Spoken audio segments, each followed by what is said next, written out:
വേണ്ട പൂ പോലത്തെ ഇഡ്ഡലിയുടെ അവർ കണ്ടുണ്ടോ നിങ്ങൾ? ആ, അതിൻ്റെ മെത്തേഡ് പറഞ്ഞുതരാം, ശ്രദ്ധിച്ചോ. 2 നാഴി അരി എടുക്കുക, 1/2 നാഴി ഉഴുന്നെടുക്കുക, കുറച്ച് ഉലുവെടുക്കുക, കുറച്ച് ചോറെടുക്കുക.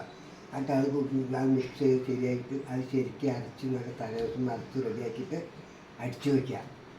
പിറ്റേ ദിവസം രാവിലെ എഴുന്നേറ്റ് ഇട്ട് ചുട്ട് കഴിഞ്ഞാൽ പൂ പോലത്തെ ഇഡ്ഡലി കഴിക്കാൻ ടേസ്റ്റായി.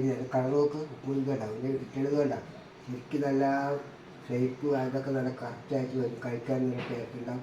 ചട്നിയോ സാമ്പാറോ ഉണ്ടാക്കി കഴിഞ്ഞാൽ അടിപൊളിയായിട്ട് കഴിക്കാം. ഇതേ ലെവലിൽ ഇതേപോലെ പൂ പോലെ ഇഡ്ഡലി 2 നാഴി അരി, പാത്രം ഉഴുന്ന്, കുറച്ച് ഉലുവ, 2 പാത്രം ചോറ്, അതിന് കുറച്ച് ചോറ്, സാധാരണ അളവിൽ ചോറ് ഇട്ട് അരയ്ക്കുക. അരച്ച് റെഡിയാക്കിയതിന് ശേഷം തലേദിവസം അടിച്ച് റെഡിയാക്കി വയ്ക്കുക. പിറ്റേ ദിവസം രാവിലെ എഴുന്നേറ്റ് ചുറ്റി കഴിഞ്ഞാൽ ഇതുപോലെ പൂ പോലത്തെ ഇഡ്ഡലി വരും. ഇഡ്ഡലിയുടെ വേണ്ട ഇത്ര കണ്ടു നോക്കുക. ശരിക്കും നല്ല ഉരുണ്ട ഷേപ്പ് ഇടുന്ന വേണ്ട, അതേ ലെവൽ വരും. ഒരു പഴിച്ച് നോക്ക്. ഓക്കെ, ഒരു പഴിച്ച് റെഡിയാക്കി നോക്കൂ. Okay, okay.